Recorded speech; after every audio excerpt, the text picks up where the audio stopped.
మాజీ మంత్రి గారి వాదన, వారి ఆక్రోశం, వారి ఆవేదన చూస్తుంటే ఆల్రెడీ చెర్లపల్లి జైల్లో ఉన్నట్టుగా ఉంది అధ్యక్ష. ఎందుకంటే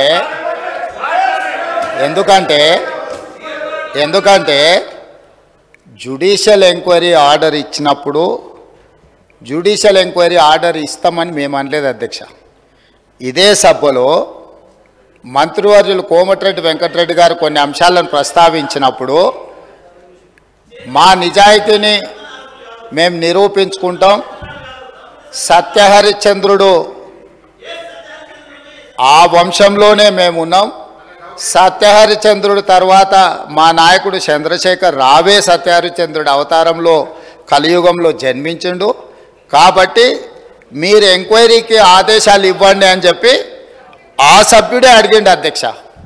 సో వారు నిజాయితీని నిరూపించుకోవడానికి, వారు సత్యహరిశ్చంద్రుడు వంశమని తెలంగాణ సమాజానికి అంతా చెప్పుకోవాలని వారు అడిగినప్పుడు వారిని ఎందుకు బాధ పెట్టాలని చెప్పి ఛత్తీస్గఢ్ నుంచి కొనుగోలు చేసిన 1000 మెగావాట్ల విద్యుత్ ఒప్పందము, యాదాద్రి 260x4 1040 మెగావాట్ల భద్రాద్రి పవర్ ప్రాజెక్టు నిర్మాణం సబ్ క్రిటికల్ టెక్నాలజీ తోటి, అదేవిధంగా యాదాద్రి 4000 మెగావాట్ల విద్యుత్ ఒప్పందం బిహెచ్ఎల్కి ఇచ్చిన దానికి సంబంధించి వారు అడిగితేనే ఇదే సభలో చర్చ జరిగితే తమరి అధ్యక్షతన రాష్ట్ర ప్రభుత్వం ఆమోదించింది.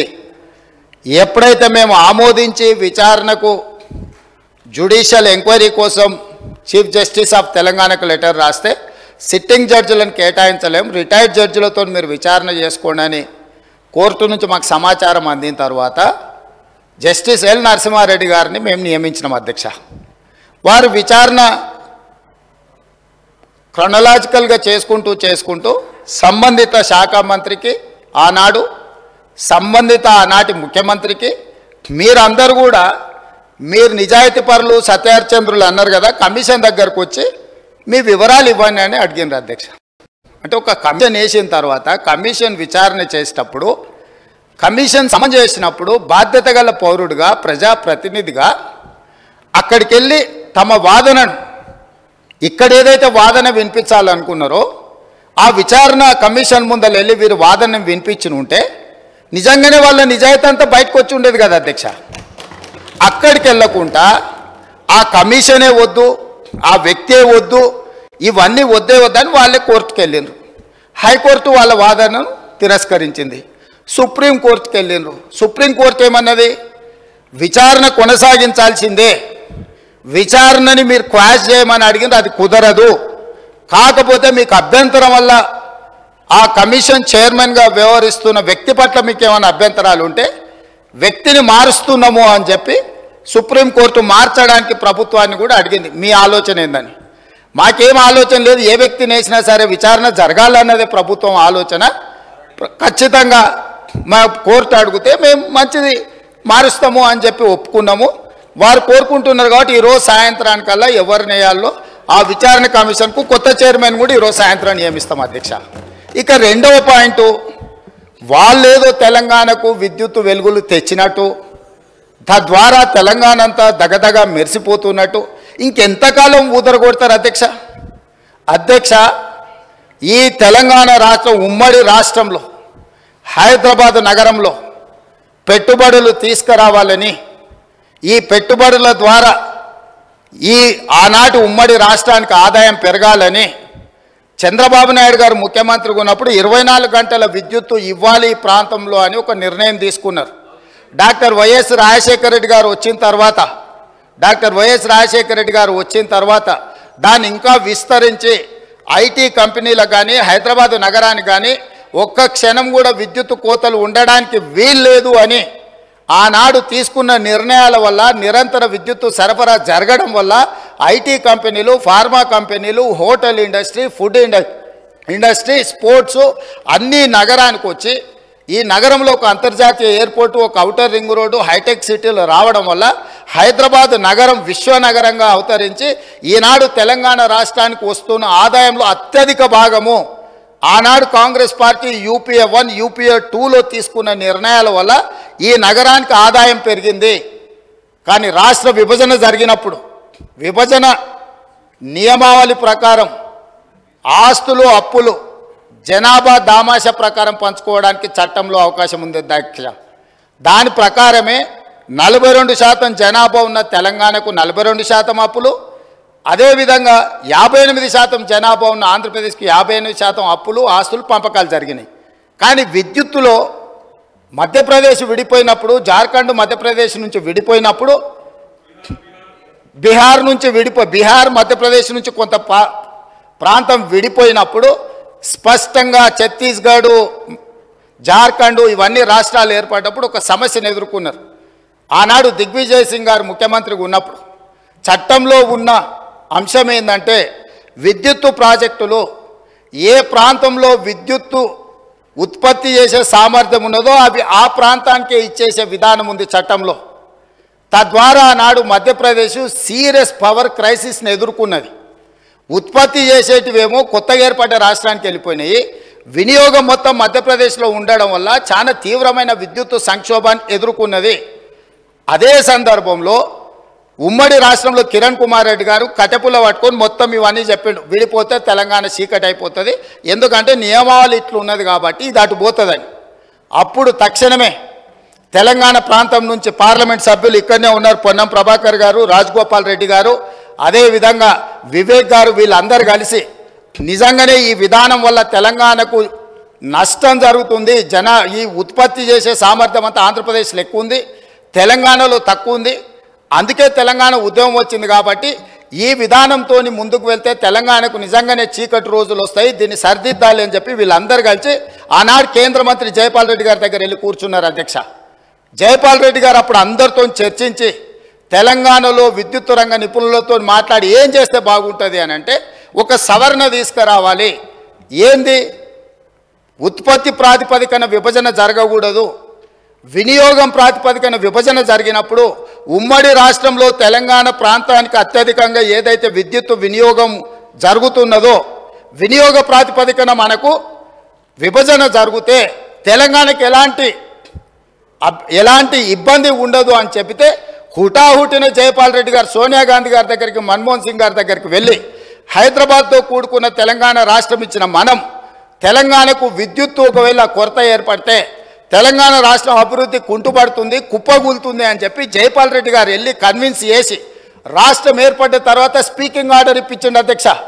విభజన చట్టంలో లేని, రాజ్యాంగంలో లేని ప్రత్యేకమైన మినహాయింపు ఒక్క తెలంగాణ రాష్ట్రానికి ఆనాడు ఇక్కడ ఉన్న ఎమ్మెల్యేలు ఆనాడు ఎంపీలుగా పోయి జైపాల్ రెడ్డి గారితో మాట్లాడితే జైపాల్ రెడ్డి గారు కేంద్ర మంత్రిగా ప్రధానమంత్రి మన్మోహన్ సింగ్ గారిని, యూపీఏ చైర్పర్సన్ సోనియా గాంధీ గారిని ఒప్పించి వినియోగం ప్రాతిపదికన 53.46% అంటే దాదాపుగా 54% తెలంగాణ రాష్ట్రానికి, 46% ఆంధ్రప్రదేశ్ రాష్ట్రానికి.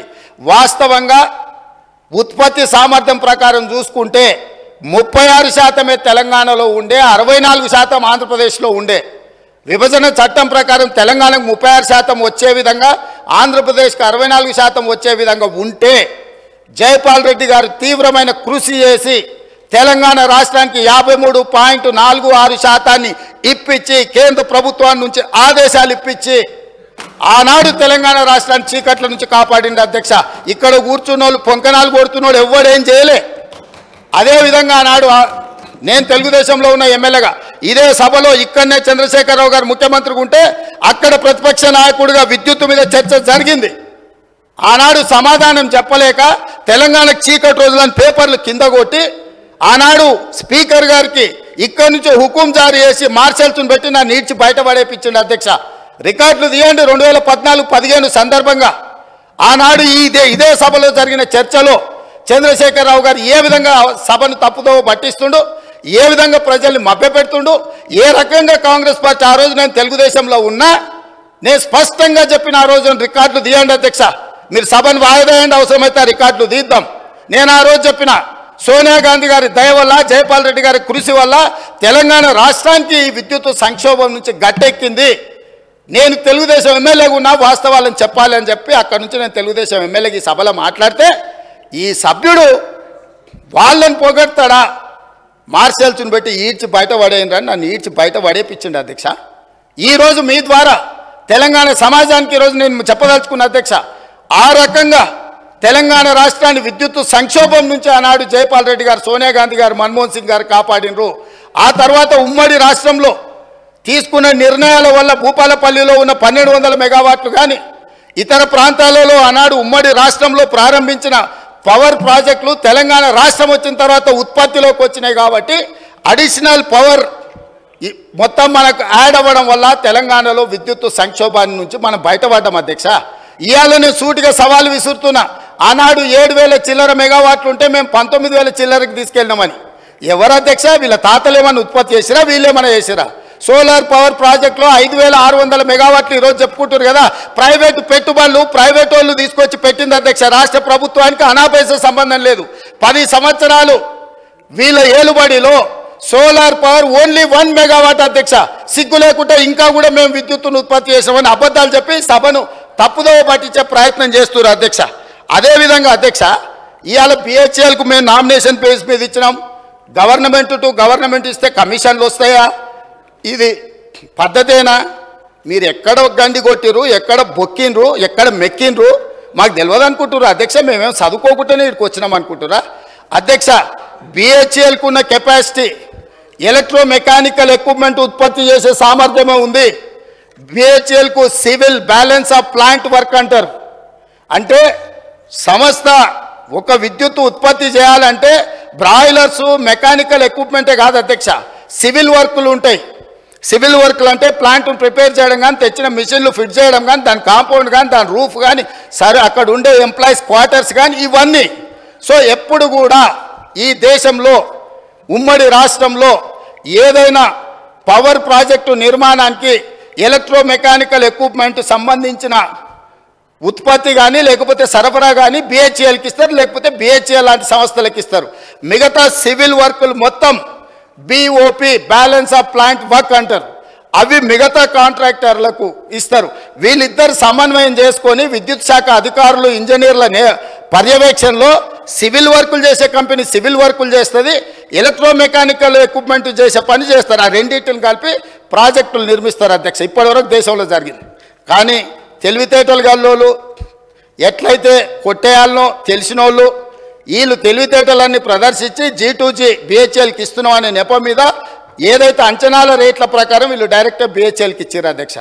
బిహెచ్ఎల్కు 4,000 మెగావాట్లు దాదాపు 29,000 చిల్లర కోట్లు. నేను సబ్జెక్టు కరెక్షన్ నేను రికార్డు మళ్ళీ తీసుకొని చెప్తా అధ్యక్ష. ఆనాడు ఒప్పందం చేశారు. బిహెచ్ఎల్ నుంచి వీళ్ళ బినామీలు, వీళ్ళ బంధువులు, వీళ్ళకి కావాల్సిన వాళ్ళు సివిల్ వర్కులు మొత్తం మళ్ళీ బిహెచ్ఎల్ నుంచి వాళ్ళ కాంట్రాక్ట్ ఇచ్చారు అధ్యక్ష. ఈరోజు విచారణకి ఇస్తే ఎందుకు గుండెలు బాదుకుంటారు అధ్యక్ష? ఉన్నదంతా బిహెచ్ఎల్కి అయితే కేంద్ర ప్రభుత్వము సంఘ సంస్థకే ఇచ్చినప్పుడు బాధ ఎందుకు పడుతున్నారు అధ్యక్ష? కోర్టుకి ఎందుకు పోయినరు? విచారణ జరగొద్దని ఎందుకు అంటున్నారు? ఎందుకు పొడ పేపర్లు పెడుతున్నారు?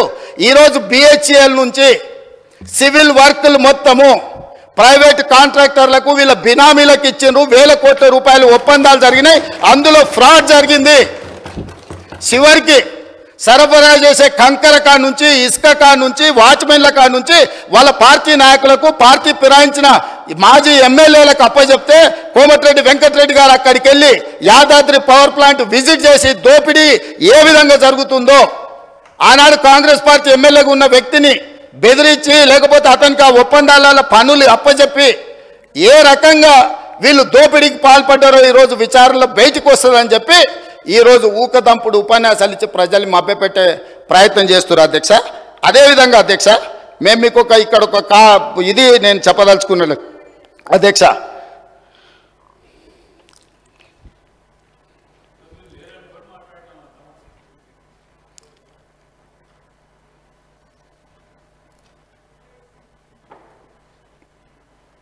$2,400 మెగావాట్ల పవర్ ప్రాజెక్ట్ టెండర్ పిలిస్తే BHEL Korean company, BHEL company, ఇంకొక కంపెనీ టెండర్లో పార్టిసిపేట్ చేసింది అధ్యక్ష.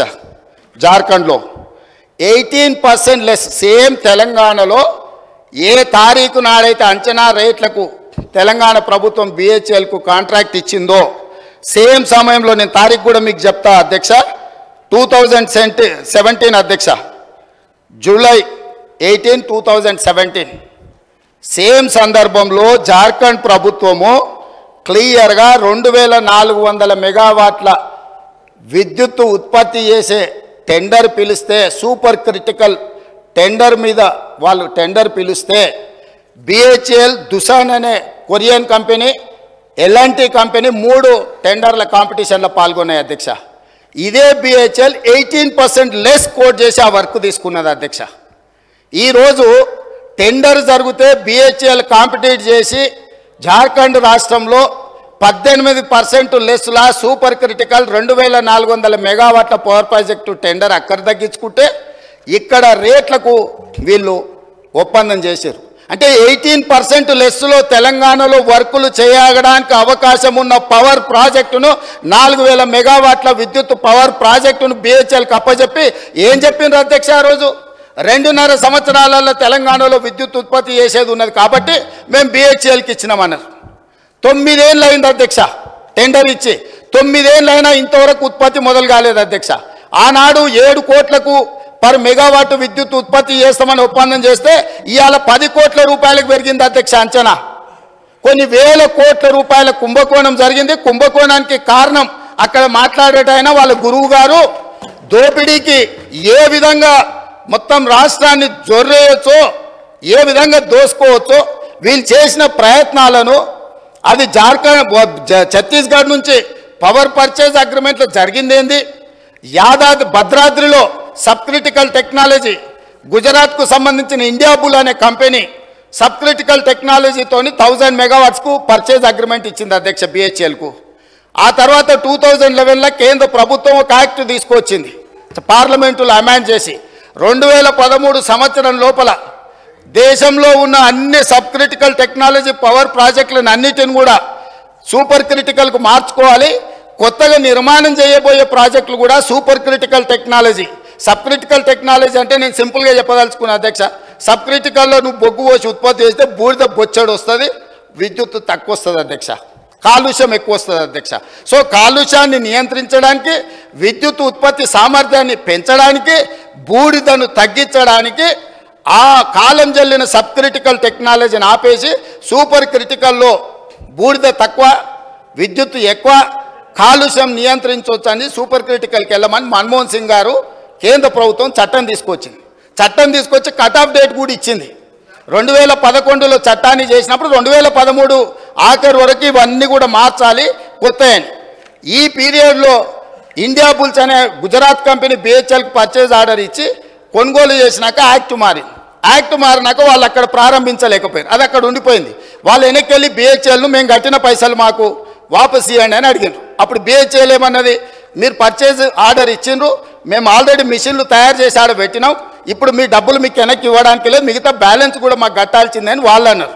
అప్పుడు BHELని ఏం చేయాలంటే, ఎవడైనా తలమాసినోడు, ఎవడైనా రాష్ట్రాన్ని దిగమింగటోడు దొరికితే వా బక్రాగాన్ని తీసుకొచ్చి మాకు అప్పచెప్పు, ఆ బక్రాగాన్ని నెత్తి మీద ఇవన్నీ పెడతాం, నువ్వు నీ పైసలు తీసుకొని పోని. అప్పుడు ఆ బక్రా ఎవరైనా అంటే అక్కడ మాట్లాడటాయన అయిండు, కమిషన్ల కక్కుర్తి పడి ఇండియా బుల్ నుంచి 1000 కోట్లు మెక్కి కాలం జల్లిన సబ్ క్రిటికల్ టెక్నాలజీని BHEL నుంచి మేము కొనుగోలు చేస్తామని వీళ్ళు వెళ్ళి ఒప్పందాలు చేసుకున్నాక వీళ్ళు పేమెంట్లు BHEL చేస్తే BHEL ఇండియా బుల్స్ గుజరాత్ కంపెనీకి పైసలు వాపసు ఇచ్చింది అధ్యక్ష. అంటే ఇండియా బుల్స్కు వీళ్ళకు మధ్యలో జరిగిన ఒప్పందం, జరిగిన అవినీతి లావాదేవీలు, చీకటి వ్యాపారాలు, దాంట్లో భాగంగానే ఇండియా బుల్స్ కంపెనీని బెయిల్ అవుట్ చేయడానికి వీళ్ళు BHEL దగ్గరకు పోయి కాలం జల్లిన టెక్నాలజీని నామినేషన్ బేసిస్ మీద BHELకి ఇచ్చి తెచ్చిండ్రు అధ్యక్ష. ఎన్ని నెలలలో వీళ్ళు కంప్లీట్ చేస్తాం, రెడీగా ఎక్విప్మెంట్ రెడీగా ఉంటే 2 ఏళ్ళు 18 నెలల్లో పూర్తి చేస్తాం అన్నట్టున్నారు అధ్యక్ష. ఒకసారి ఆ రికార్డు కూడా మళ్ళీ ఇస్తా. ఆ రోజు అన్నాడు ఇక్కడి నుంచే, మేము అర్జెంటుగా తెలంగాణలో విద్యుత్ కోతల్ని నివారించడానికి ఈ సబ్ క్రిటికల్ టెక్నాలజీని కూడా మేము తీసుకున్నాం, అవసరమైతే ఎన్ని వేల కోట్లు ఖర్చు అయినా తెలంగాణకు మేము విద్యుత్ ఇవ్వదలుచుకున్నాం అని చెప్పి ఇచ్చిండు అధ్యక్ష. కానీ భద్రాద్రి కొత్తగూడెంలో నిర్మించిన భద్రాద్రి పవర్ ప్రాజెక్ట్ ఎన్నేళ్ళకు పూర్తయింది అధ్యక్ష? ఇవాళ కూడా నీళ్ళు వస్తే నీళ్ళలో మునుగుతుంది అధ్యక్ష. కట్టాల్సింది ఎక్కడ కట్టాలనో అక్కడ కట్టలే, తీసుకోవాల్సిన అనుమతులు తీసుకోలే, పర్యావరణ అనుమతులు తీసుకోకపోవడం వల్ల NGT 16 మంది అధికారులను ప్రాసిక్యూట్ చేయమని ఆర్డర్ ఇచ్చింది అధ్యక్ష. వీరు పుణ్యమా అని పనిచేసిన అధికారులు జైలుకు పోయే పరిస్థితి వస్తే ఇవాళ రిటైర్ అయినరు, వాళ్ళు బిచ్చమెత్తుకొని తిరిగే పరిస్థితి వచ్చింది అధ్యక్ష వీళ్ళు చేసిన తప్పుడు పనికి. సో ఇవాళ భద్రాద్రి కూడా దాదాపుగా 6.5 కోట్లకు పర్ మెగావాట్ ఉత్పత్తి చేయాల్సింది 10 కోట్ల రూపాయలకు అంచనా పెరిగింది. 1000 మెగావాట్ల విద్యుత్ ప్రాజెక్ట్ 6,000 కోట్ల రూపాయలతో పూర్తి చేయాల్సింది ఇవాళ దాని అంచనా 10,000 కోట్ల రూపాయలకు పెరిగింది. 2 ఏళ్లలో పూర్తి చేయాల్సిన పని 8 ఏళ్ళు పట్టింది అధ్యక్ష. ఇది వీళ్ళ ఘనకార్యం. యాదాద్రి సేమ్ బిహెచ్ఎల్కి ఇచ్చి బిహెచ్ఎల్ నుంచి వెనకంగా సివిల్ వర్కులు మొత్తం వాళ్ళ బినామీలకు టెండర్లు ఇప్పించుకొని 1,000 కోట్ల రూపాయల కుంభకోణం పాల్పడ్డారు అధ్యక్ష. ఇవాళ ఇట్లాంటి తప్పుడు పనులు చేసి ఈ తప్పుడు పనుల మీద ఇవన్నీ ఎవరికి తెలియదు అనుకొని అక్కడి నుంచే నిలబడి బుకాయించారు. బుకాయిస్తే నేను లేచాయా మరి మీరు ఇంత నిజాయితీ పరులు కదా, సత్యహరిచంద్రుని సొంత తమ్ముళ్ళు కదా, మీకు ఒక మంచి అవకాశం ఇచ్చినాం, నిరూపించుకోండి, మీకంటే ఇంతకంటే మంచి అవకాశం ఏముంటుంది, మీరు నిరూపించుకోండి అని విచారణకు ఆదేశించిన అధ్యక్ష. వారి కోరిక మేరకు ఆదేశించిన. మేము అనలే, మేము చెప్పినాం ఏ అవినీతి జరిగిందని మా వెంకటరెడ్డి గారు చెప్పిండ్రు. సరే వారి నెంబర్లు ఎక్కువ తక్కువ చెప్పారు, వాస్తవం తెలిసిన ఆయన ఆ నెంబర్ ఒప్పుకుంటలేడు. పోనీ వెంకటరెడ్డి గారు 10,000 20,000 కోట్లు అన్నాడు. వారు ఏం చెప్పాలి, మేము 20,000 కోట్లు తినలేదా, 15,000 కోట్లు తిన్నాం, మేము అట్లా కాదు, మేము సత్యహరిచంద్రుని వారసులం, నిజం చెప్తామని తిన్న 10,000 ఎంతో చెప్పాలి కదా అధ్యక్ష. మొత్తం విచారణకిచ్చి లైన్ పెట్టి కమిషన్ చైర్మన్ నోటీసులు ఇచ్చి క్రొనలాజికల్గా విద్యుత్ రంగ నిపుణులు రఘుతో సహా పోయి మొత్తం వివరాలు అక్కడ ముందలు పెట్టినాక వీళ్ళకి అర్థమైపోయింది. ఏమని, మేము దొరికిపోయినాం, మా దోపిడి బయటపడ్డది, మేము గ్యారంటీగా జైలుకి వెళ్ళాల్సిన పరిస్థితి వస్తుందని చెప్పి కమిషన్ మీదనే ఆరోపణలు చేసి కమిషన్కు వ్యతిరేకంగా కోర్టుకు పోయారు అధ్యక్ష. ఏమని, అసలు విచారణే వద్దని, విచారణ కావాలనేది వాళ్ళే. ఇప్పుడు మాట్లాడుతున్న మాజీ మంత్రి గారే విచారణ అడిగిండు, వాళ్ళ మాజీ ముఖ్యమంత్రి గారు నాకు విచారణ వద్దు, ఎందుకంటే సెగదలగంగానే ఆయన వద్దని కోర్టుకు పోయింది. కోర్టు ఏమన్నది అధ్యక్ష, చివరికి కమిషన్ విచారణ జరగాల్సిందే, మీకు అభ్యంతరం ఉన్న చైర్మన్ గారిని మేము మారుస్తున్నాము అని అన్నాడు. ఇప్పుడు ఆ వాస్తవాలు విచారణలో ఉండగా మేము బిహెచ్ఎల్కి ఇస్తే ఎట్లా తీసుకుంటామని అడుగుతున్నారు అధ్యక్ష. బిహెచ్ఎల్ సివిల్ పనులు ఎప్పుడైనా చేసింది అధ్యక్ష, వాళ్ళకి అనుభవం ఉందా? BHEL heavy electrical limited company అధ్యక్ష, ఎలక్ట్రికల్ మెకానికల్ ఎక్విప్మెంట్ మాత్రమే వాళ్ళు తయారు చేస్తారు, వాళ్ళు సివిల్ పనులు చేయరు.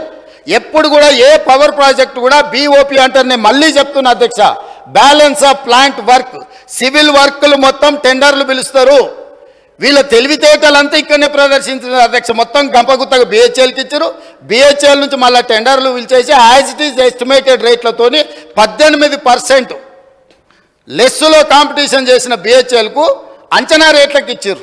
ఇవాళ 40,000 కోట్లు అయింది అధ్యక్ష. 40,000 కోట్ల మీద 18% అంటే ఎంత పోయినట్టు అధ్యక్ష? దాదాపుగా 8,000 కోట్లు 9,000 కోట్ల రూపాయలు ఇవాళ తెలంగాణ రాష్ట్రానికి విద్యుత్ శాఖకు ఇవాళ నష్టం వచ్చింది. ఎవరు బాధ్యత తీసుకోవాలి అధ్యక్ష? దీనికి దోపిడీ చేసిన వాళ్ళు కాకపోతే ఎవరు తీసుకుంటారు అధ్యక్ష? ఇవాళ తెలంగాణకు చీకట్లు లేవు అంటే ఆనాడు సోనియా గాంధీ గారు, మన్మోహన్ సింగ్ గారు మనకు 53.46% ఇచ్చిండ్రు. ఆంధ్రప్రదేశ్లో రాజు కేసు వేస్తామంటే ఇవాళ ఆయన లేడు, దయాకర్రావు గారు. నేను దయాకర్రావు గారు వెళ్ళి ఆ రోజు చంద్రబాబు నాయుడు గారికి, మీరు ఒకవేళ తెలంగాణకు అదనంగా ఇచ్చిన విద్యుత్తు మీద మీరు కోర్టులో కేసేసి తెలంగాణకి ఏదైనా నష్టం జరిగితే ఇది తీవ్రంగా పార్టీకి నష్టం జరుగుతుంది, మీరు కేసు వేయడానికి వీల్లేదు అని చెప్పి ఆనాడు మేము అందరం కలిసిపోయి ఆంధ్రప్రదేశ్ ముఖ్యమంత్రిని మీరు కేసు వేయడానికే వీల్లేదని కొట్లాడి ఆపించింది మేము అధ్యక్ష. ఆయన ఏందో ఆయన గురువు, ఈయన గురువు, ఆయన గురువులకు పంగనామాలు పెట్టే లక్షణం మీది. మేము ఎప్పుడు కూడా ఎవరితోనైనా తెలంగాణలో ఏంది అధ్యక్ష, ధూపం మీద వస్తే ఎవరన్నా గిలాసని మంచినీళ్ళు ఇస్తే కూడా వాళ్ళని గుర్తుపెట్టుకుంటాం అధ్యక్ష. మనము 10 ఏళ్ళో 20 ఏళ్ళలో కలిసి పనిచేస్తే సహచరులుగా ఉన్న మన వాళ్ళని మనం అగౌరవపరచాలని ఎక్కడన్నా ఉందా అధ్యక్ష? వాళ్ళకంటే తిన్నింటి వాసాలు లెక్కబెట్టే లక్షణం ఉంది, నాకు అట్లాంటి లక్షణం లేదు అధ్యక్ష. నేను మిత్రులను మిత్రులాగానే చూస్తా, సహచరులను సహచరులలాగా చూస్తా.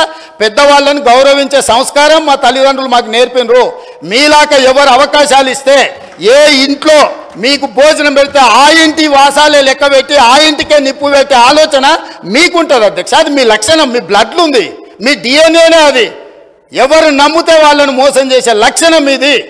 కాబట్టి మళ్ళొక్కసారి ఏదైనా మీరు అంశాల ప్రాతిపదికన మాట్లాడుండ్రి, వివరాల మీద ఈరోజు సగం రాత్రి కానీ చర్చిద్దాం. అన్ని రికార్డులు తీసుకొని వస్తా అధ్యక్ష. నేను మొత్తం రికార్డులు సభలో పెడదాం, తప్పు పట్టించే విధంగా తప్పుడు ఆరోపణలు చేసే విధంగా మాట్లాడితే ఎవరు చూసుకుంటూ ఊరుకోరు. మీ వాదన ఏందో కమిషన్ ముందలు చెప్పండి. ఇవాళ సాయంత్రానికల్లా కోరుకున్నారు కదా మీ నిజాయితీ, ఇవాళ సాయంత్రానికల్లా మీకు కమిషన్ చైర్మన్ నియమిస్తాం. మా ఉప ముఖ్యమంత్రి గారి అనుమతితో సాయంత్రానికంతా కొత్త చైర్మన్ కూడా అపాయింట్ చేపిస్తా అధ్యక్ష. నిన్న మన అసెంబ్లీ సమావేశాలలో ఉండి నిర్ణయం తీసుకోలేదు, ఎట్లాగో వారు గుర్తు చేసిరు. విచారణకు కొత్త చైర్మన్ నియమిస్తా అధ్యక్ష.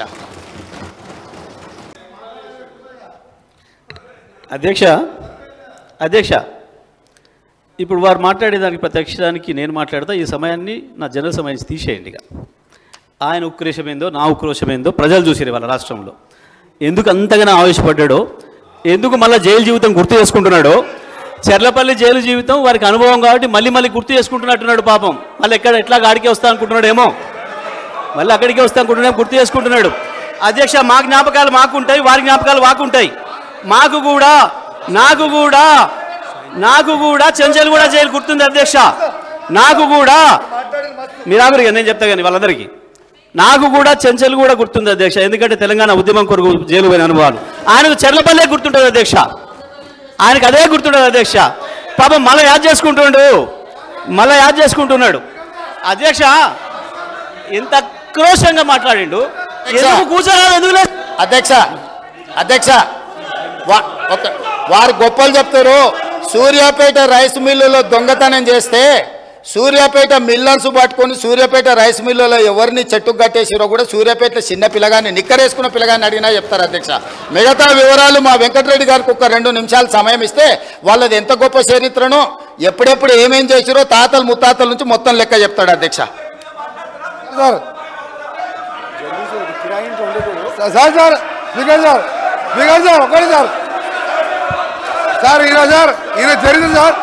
ఈయన చరిత్ర సార్, ఈయన గ్రామానికి చెందిన మదన్ మోహన్ రెడ్డి అని మాజీ సమితి ప్రెసిడెంట్ హత్య కేసులో A2 అధ్యక్ష, అలాగే A2 అధ్యక్ష ఆ మర్డర్ కేసులో ఇంకో భుక్షమనే వ్యక్తి హత్య కేసులో ఈయన వీళ్ళ నాయన A6 A7.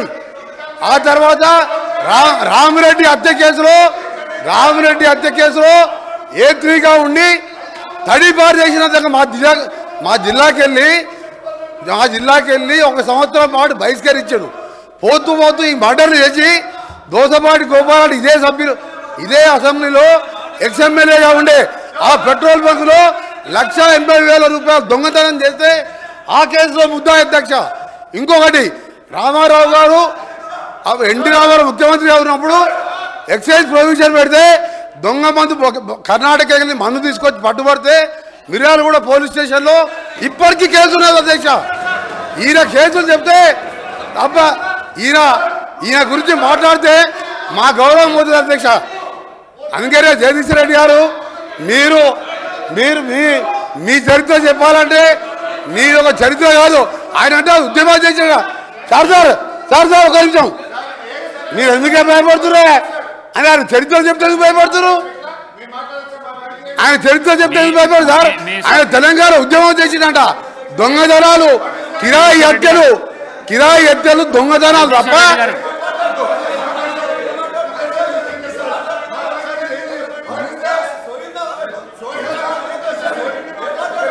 జగదీశ్వర్ రెడ్డి గారు మీరు వెళ్ళండి ప్లీజ్ కౌశిక్ రెడ్డి గారు వెళ్ళండి, మీరు వెళ్ళండి డాక్టర్ సాబ్ మీరు వెళ్ళండి 50 కోట్లకు అమ్ముకున్నాడు పిసిసి ప్రెసిడెంట్ అని చెప్పారు.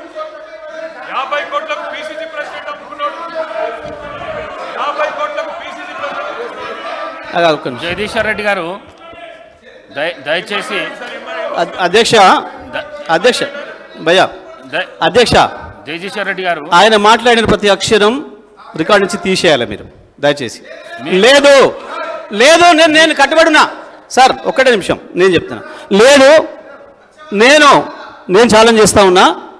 ఆయన చెప్పిన దాంట్లో ఆయన నన్ను గురించి ఏదైతే వ్యక్తిగతంగా మాట్లాడిండో, ఏదో తడిపారు చేసినని, ఏదో లెక్కర్ కేసులో ఉన్నాని, అందులో ఒక్కటి రికార్డు చూపించినా నేను ఇదే సభలో ముక్కు నేలకు రాసి రాజీనామా చేసిపోతా, రాజకీయాలకు రాను.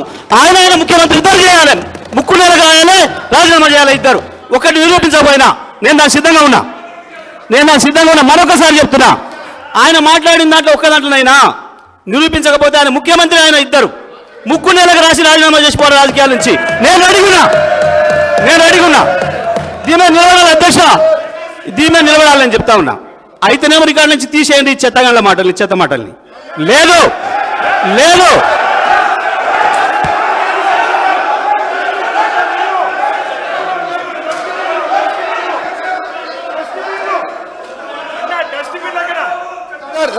ఓకే సార్, ఒకరికి ఆగండి.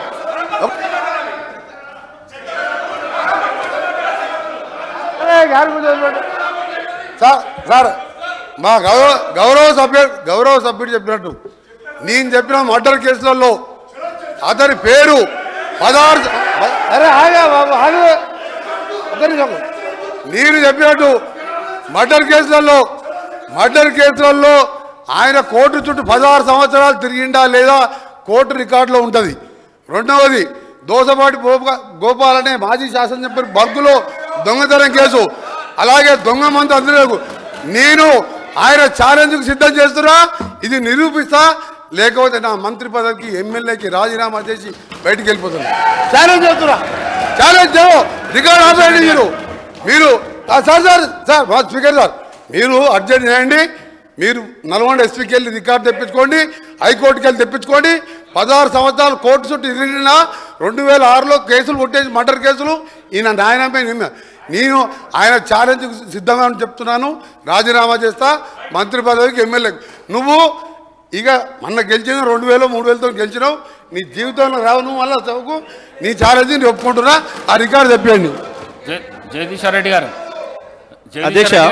అధ్యక్ష 1 మినిట్ చెప్తా హరీష్ రావు గారు కూర్చోండి. ప్రశాంత్ రెడ్డి గారు ప్లీజ్ ప్రశాంత్ రెడ్డి గారు ప్లీజ్ జగదీశ్వర్ రెడ్డి గారు, మీరు డిమాండ్స్పై చర్చ మాట్లాడితే చర్చ సవాలుగా నడుస్తుంది. మీరు రెచ్చగొట్టే ప్రసంగాలు చేస్తే ఇక్కడి వెళ్ళి కూడా రెచ్చగొట్టే ప్రసంగాలు వస్తాయి. అందుకే దయచేసి డిమాండ్లపైనే మాట్లాడండి, డిమాండ్లపైనే చర్చ మాట్లాడండి. మీరే రెచ్చగొట్టే ప్రసంగాలు చేస్తే ఎట్లా చెప్పండి. అధ్యక్ష ప్రజలు మొత్తం లైవ్ ఇవ్వండి. ప్రజలకి ముఖ్యమంత్రి గారు మాట్లాడింది, ఆయన మాట్లాడింది, నేను మాట్లాడింది ప్రజలు చూసినారు. కానీ మీరు ఈ రిమార్క్స్ చేయడం వల్ల మీ ప్రతిష్ట కూడా భంగం కలిగే అవకాశం ఉంది అధ్యక్ష. ఎందుకంటే నేను డివైడ్ అయినా మీరు మాట్లాడడం అనేది, ఇది న్యాయం కాదు అధ్యక్ష, ఇది నేను గౌరవ సభ్యులను కోరుతా ఉన్నాను, ఏది కూడా చైర్పై రిమార్క్స్ వచ్చే విధంగా సభ్యులు మాట్లాడకూడదని ఈరోజు మేము చెప్తా ఉన్నాము. గౌరవ శాసన సభాపతి గారు ఒకటే కోరినరు, ఈరోజు అపోజిషన్కు సంబంధించి కొన్ని రిమార్క్స్ రెచ్చగొట్టే ప్రసంగం చేస్తే మళ్ళీ అదేవిధంగా ట్రెజరీ బెంచెస్ నుంచి కూడా అదేవిధంగా రెస్పాన్స్ వస్తాయని చెప్పినారు. ఈరోజు వారు చెప్పటం విషయంలో వారు చెప్పారు. రెండవది అధ్యక్ష, వారు నిత్యం ఈరోజు సభ్యత సమాజం మొత్తం కూడా చూస్తూ ఉంది అధ్యక్ష. ఈరోజు శాసనసభ్యులందరినీ కూడా పట్టుకొని ఇష్టారాజ్యంగా అడ్డగోలుగా మాట్లాడడం అనేది వారు తప్పకుండా వారు మాట్లాడిన పదజాలాన్ని వెనుక తీసుకోవాల్సిందే, దాంట్లో నుంచి రికార్డుల నుంచి తీయాల్సిందే అధ్యక్ష. అందరు సభ్యులకు సంబంధించి వారు మాట్లాడటం జరిగింది అధ్యక్ష, ఇది ఉపేక్షించేది కాదు అధ్యక్ష. జగదీశ్వర్ రెడ్డి గారు పర్వాలేదు, ఇట్లా కూడా భయపెట్టిస్తారన్నట్ట. చేసింది మీరు, మీ ముఖ్యమంత్రి గారు ఉపన్యాసం విన్నారు ప్రజలు, మీ మంత్రి ఉపన్యాసం విన్నారు, నాది విన్నారు, ఏం మాట్లాడుతున్నారు? జగదీశ్వర్ రెడ్డి గారు సార్ ఏంది భయపడిస్తా ఉన్నారా సార్? నేను భయపడియలేదు అధ్యక్ష. మేము భయపడితే వారు భయపడేవారు కాదు, కాదు అధ్యక్ష. నేను సభకు సంబంధించిన సాంప్రదాయాల విషయంలో మాట్లాడినా, చాలా స్పష్టంగా మాట్లాడినా. ఎవరు భయపడించిన అధ్యక్ష? ఇక్కడ ఎవరెవరికి భయపడేది లేదు. మీరు భయపడరు, మేము భయపడము. ఇది మొత్తం యావత్ రాష్ట్ర ప్రజలకు సంబంధించిన సభ. ఇది ఎవరు భయపడేయాల్సింది, ఎవడో వీడు కొడతాడు వాడు కొడతాడని కాదు. దయచేసి సీనియర్ సభ్యులు మాట్లాడుతూ ఉన్నప్పుడు మనము నేను ఈరోజు చెప్తా ఉన్నాను గౌరవనీయులకు, ఈరోజు ఎవరు భయపడనక్కర్లేదు సార్ అధ్యక్ష. ఈరోజు ప్రజలు ఉన్నారు, వారే అందరినీ భయపడిస్తారు. ఈరోజు ఎవరిని భయపడించినో చూపెట్టారు. దయచేసి నేను గౌరవ శాసన సభాపతి ద్వారా వారిని కోరుతా ఉన్నాను, ప్లీజ్ కమ్ టు ద సబ్జెక్టుకు సంబంధించిన టెక్నికల్ అంశాలు ఉంటే ఈరోజు వారు ప్రస్తావన చేయమనండి. ఆ ప్రస్తావన తర్వాత సభ్యులు చాలామంది కూడా మాట్లాడేది ఉంది. డిమాండ్స్కి సంబంధించి మేము కూడా మా గౌరవ సహచరుల మంత్రులందరూ కూడా సమాధానం చెప్తారు. డిమాండ్స్ పాస్ కావడానికి అందరినీ కూడా మరి వారిని కూడా కోరటం జరుగుతుంది కనుక దయచేసి సభా సమయాన్ని వృధా చేయకుండా ముందుకు నడపాలని కోరుతాను. సభ రికార్డులను పరిశీలించి నిర్ణయం తీసుకుంటాను. జగదీశ్వర్ రెడ్డి గారు ప్లీజ్ కంప్లీట్ చేయండి సార్. డిబేట్ కాకండి, డిబేట్ చేయకండి సార్. నేను డిబేట్ చేయడమే సార్, మీరే చేస్తున్నారు. డిబేట్ చేయడమే సార్, మీరే చేస్తున్నారు, చూస్తున్నారు ప్రజలు, మీరే చేస్తున్నారు. ఆయన ఎల్ఏ మినిస్టర్ గారు మాట్లాడుతూ అధ్యక్ష ఎల్ఏ మినిస్టర్ గారు మాట్లాడుతూ ఉపేక్షించం అనే మాట మాట్లాడిండు. ఉపేక్షించమనండి ఎవరిని భయపెట్టిస్తున్నట్టు? భయపెట్టడం కాకపోతే ఉపేక్షించమనే మాట ఏంటిది? ప్రజలు చూస్తున్నారు కదా అవతల. దయచేసి నా వాదన కూడా సమానంగా చూపించండి అధ్యక్ష. తమరికి నేను రిక్వెస్ట్, తమరికి నా అభ్యర్థన, మేము మాట్లాడినవి కూడా ప్రజలకు చూపించండి, వాళ్ళు మాట్లాడినవి కూడా చూపించండి. ప్రజలు చూస్తున్నారు. వీరు మాట్లాడిన దానికి, వెంకరెడ్డి గారు మాట్లాడిన దానికి అధ్యక్ష నా పైన ఒకటి కాదు 3 హత్య కేసులు పెట్టిండ్రు. ఒకటి కాదు 3 హత్య కేసులు పెట్టిండ్రు. వాళ్ళే అధ్యక్ష 3 పెట్టిండ్రు. ఇదే కాంగ్రెస్ పార్టీకి సంబంధించిన ఆనాటి శాసనసభ్యుడు మంత్రి. అయినా మూడిట్లో కోర్టు నిర్దోషిగా తేల్చింది.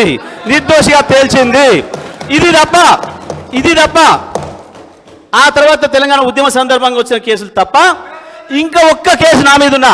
ఆయన పెట్రోల్ బంక్ అన్నాడు, మిర్యాలు కూడా అన్నాడు. ఈ రెండింటి విషయంలో హౌస్ కమిటీని వేయండి.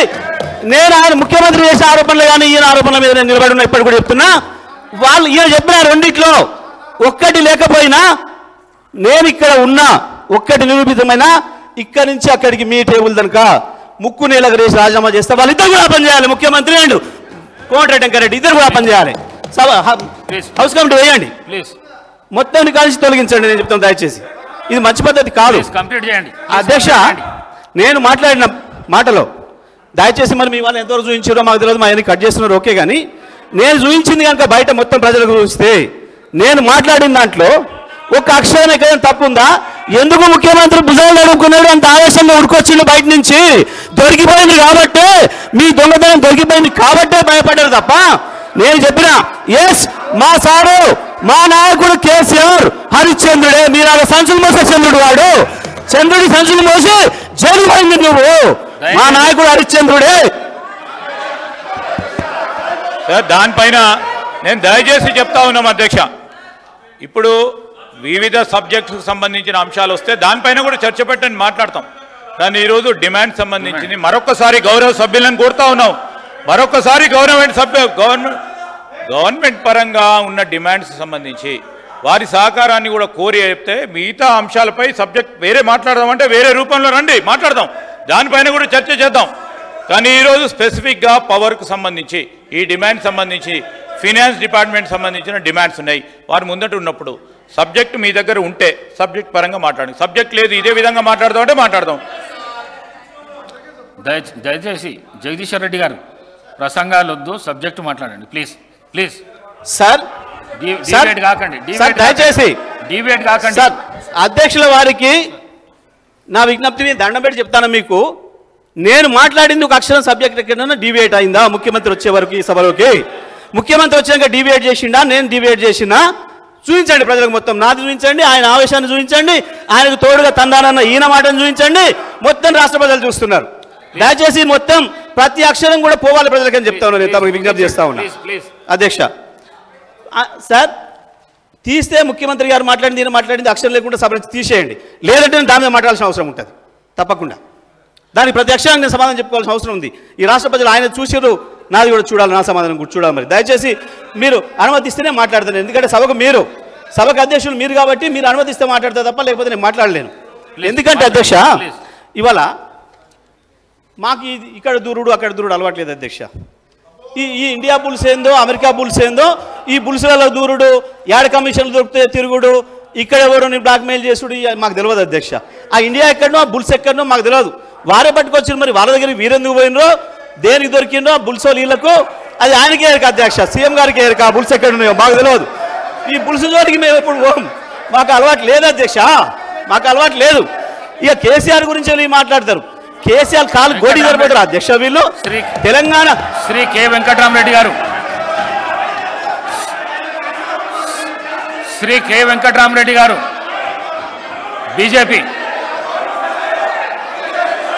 శ్రీ కె వెంకటరామరెడ్డి గారు,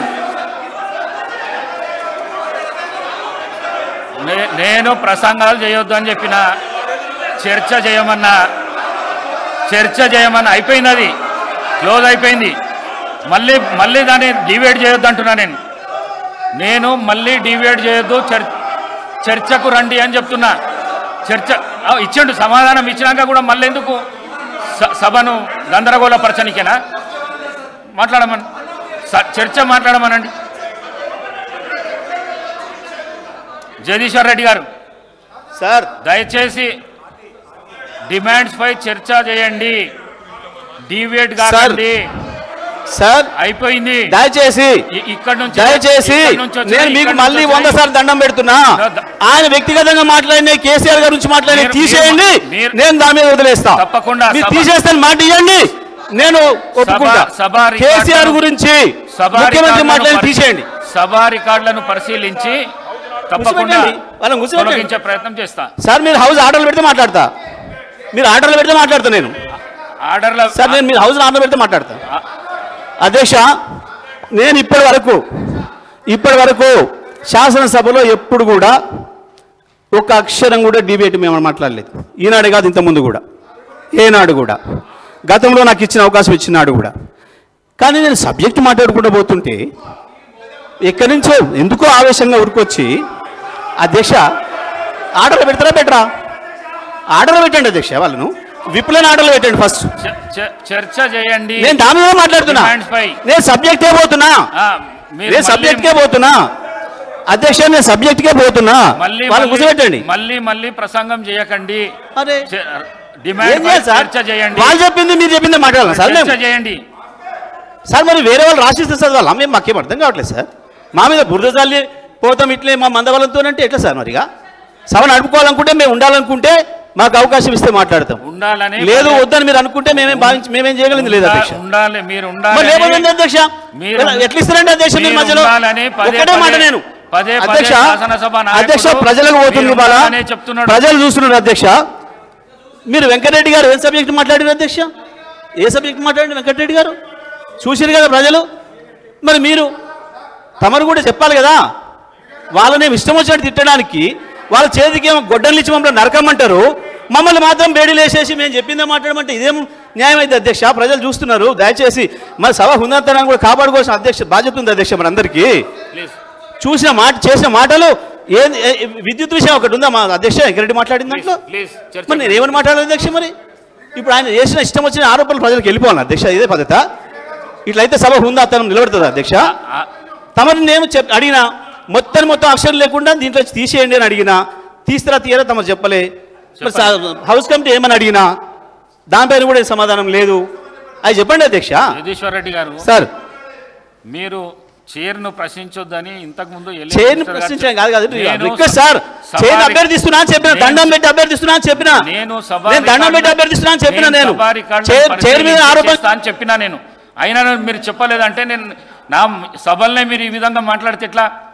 నేను సభా రికార్డులను పరిశీలించి నేను తీసేస్తా అని చెప్పినాను. మీరు మళ్ళీ నా మీదనే మీరు ఈ విధంగా మాట్లాడితే ఎట్లా? ప్లీజ్ చర్చ చేయండి మీరు. ప్లీజ్ అధ్యక్ష ధన్యవాదాలు. అవి తీసేస్తున్నందుకు. తీసేసినా సరే నేను హౌస్ కమిటీ దాని మీద ఇప్పటికి కూడా కట్టుబడి ఉన్నా, ఇబ్బంది లేదు. నేను అడిగిన ఛాలెంజ్ మీద కూడా వాళ్ళకి ధైర్యం ఉంటే రావాలని చెప్పి కోరుతూ దాన్ని ముగిస్తా ఉన్నా అధ్యక్ష.